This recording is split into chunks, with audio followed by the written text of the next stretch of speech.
যৌতুক প্ৰথাই আৰু কিমানৰ প্ৰাণ ল'ব। যৌতুকৰ বাবে ৰাজ্যত পুনৰ সংঘটিত হ'ল বোৱাৰী হত্যাৰ ঘটনা।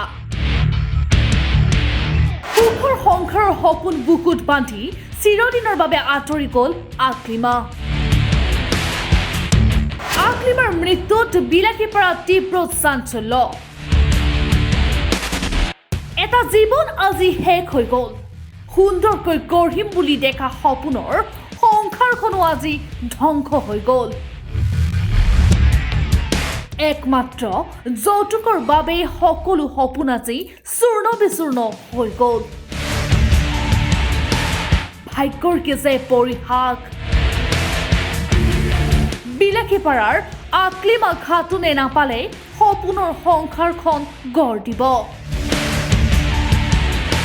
এজন দানৱৰূপী লুভিয়া স্বামীৰ বাবে সকলো শেষ হৈ গ'ল আকলিমাৰ।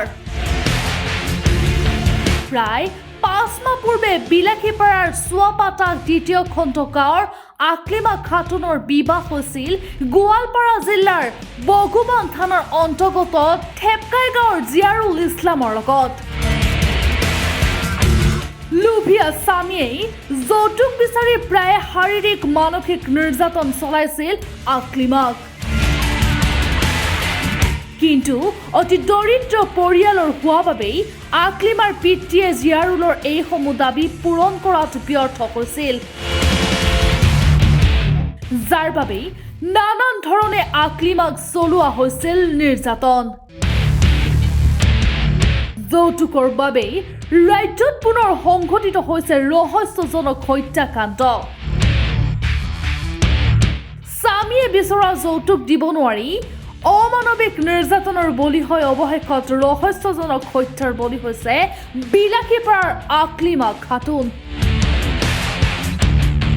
যৌতুকৰ বাবেই আকলিমাক হত্যা কৰি আত্মহত্যাৰ ৰূপ দিয়াৰ অভিযোগ উত্থাপন হৈছে আকলিমাৰ স্বামীৰ বিৰুদ্ধে। সম্প্ৰতি আকলিমাক হত্যা কৰি আত্মহত্যাৰ ৰূপ দিয়াৰ অভিযোগ আকলিমাৰ স্বামী জিয়াৰুল ইছলামৰ বিৰুদ্ধে।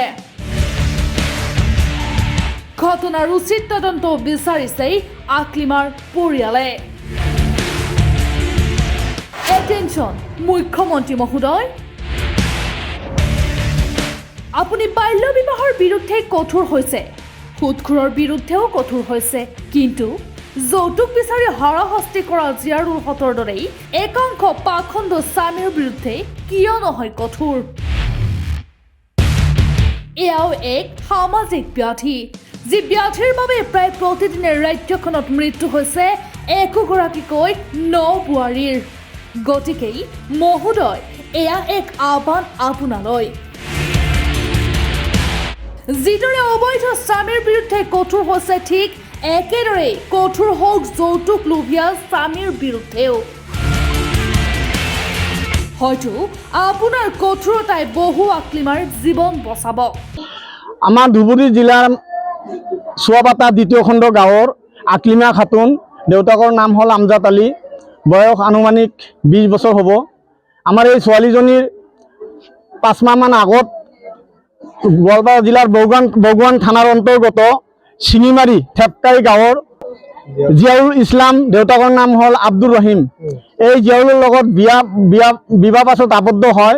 বিবাহ পাছত আবদ্ধ হোৱাৰ পিছৰে পৰাই শাৰীৰিক মানসিকভাৱে বহুত নিৰ্যাতন আৰম্ভ কৰে আৰু সেই নিৰ্যাতন মৰ্মে মানে তাৰ স্বামীৰ ঘৰৰ পৰা দেউতাকৰ ঘৰলৈ আহিব নিদিয়ে, বিভিন্ন ধৰণৰ ভাবুকি দি আছিলে। আৰু সেইমতেই যোৱা ৰাতি সিহঁতে মানে ছোৱালীজনীক হত্যা কৰি এটা ফাঁচীৰ ৰূপ মানে দিয়াৰ চেষ্টা কৰি আছে।